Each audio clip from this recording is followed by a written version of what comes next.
7 years old when I first noticed the key. It hung in a tarnished brass frame above my grandparents' mantel, catching the afternoon light in a way that made it shimmer faintly with rainbow colors.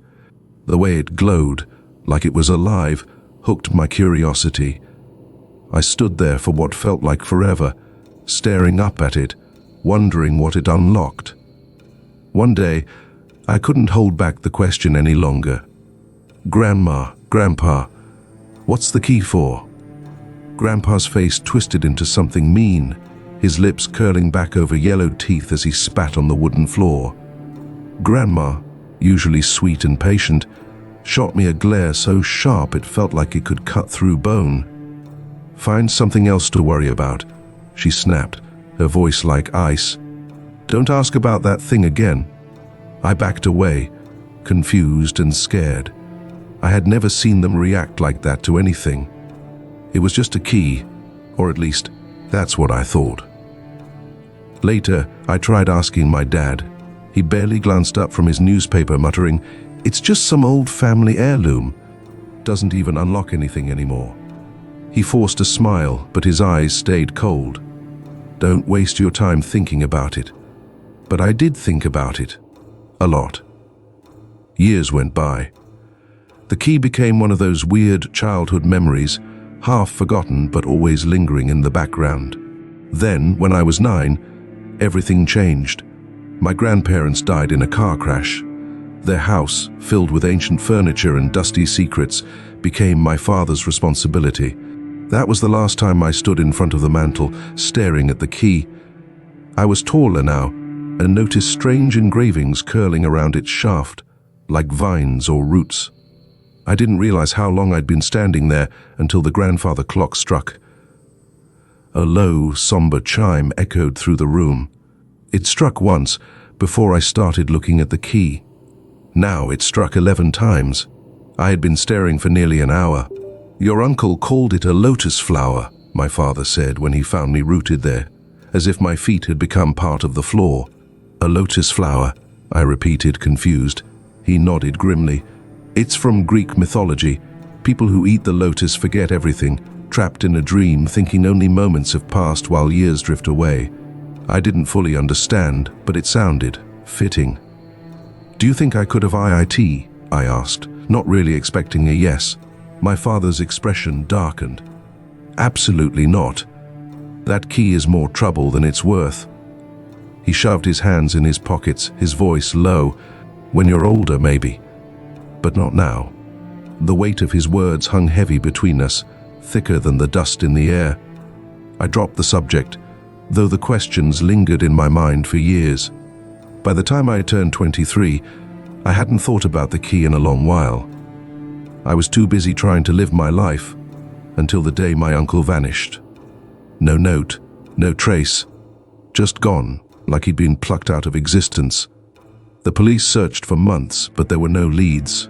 My father became quiet and withdrawn, taking long walks alone and staring out the window late into the night. Then one evening, I saw it in his hands. The key. It had been missing from the house for years, but now it was back. He noticed me staring.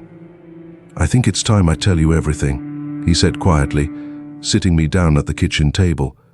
He placed the key between us, its strange rainbow sheen dim under the light. "This key has been in our family for generations," he began. "No one knows where it came from, and it's passed down like a curse."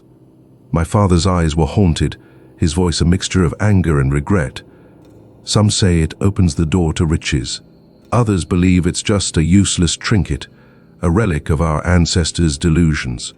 He paused, rubbing his temple like the memories physically hurt. "And then there are those who say it's meant to keep something locked away, something that should never, ever be unleashed." A chill ran down my spine as I listened. My father wasn't the kind of man who believed in fairy tales, but the fear in his voice was real. "Your uncle thought it was the key to a new world," my father whispered. "A world where everything was better, where anything was possible." His hands trembled slightly as he spoke. He spent years researching it, obsessed. And then, one day, he disappeared. He looked me dead in the eyes. I don't believe it was a coincidence. I think the key took him. I tried to let the conversation go. I tried to forget about the key, but it stuck in my mind like a splinter, refusing to leave.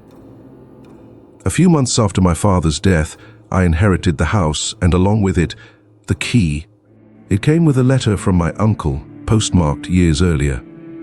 Dear nephew, I've spent my life unraveling the mystery of the key. Here's what I know. The key is tied to us. Only certain family members can sense its power, and you're one of them. If you've stared at it for hours without realizing it, then it's already calling to you. I felt a cold shiver reading those words. This key doesn't unlock treasure. It unlocks something far more dangerous, your soul. If you want answers, examine the engravings on the key. They'll tell you everything you need to know. And when the time comes, get an X-ray of your skull. The letter ended abruptly. No farewell, just a cryptic warning about the key in my own body. I didn't want to believe any of it, but curiosity got the better of me. I spent weeks tracing the engravings on the key, memorizing every curve and symbol. Then I went to the hospital and asked for an X-ray of my skull. When the doctor put the film up on the light board, his face twisted with confusion. There are markings, he said slowly, pointing at my forehead. They're not natural. I stared, numb with disbelief. The symbols on my skull matched the ones on the key exactly. That was when everything fell into place. The key wasn't meant to unlock a door or a treasure chest. It was meant to unlock me, or something inside me. Something buried deep in my bones. I tried to ignore it. I told myself it was all in my head. But as the winter solstice approached, the key began to glow brighter, pulsing like a heartbeat. And then, on the longest night of the year, it happened. A thin spike shot out from the tip of the key, long enough to pierce flesh. I knew, in that moment, what the key demanded. It wasn't just an object, it was a curse, a tool to open the gate between life and whatever lay beyond. I held it in my hand, trembling. As I realized the truth, the key had to be used.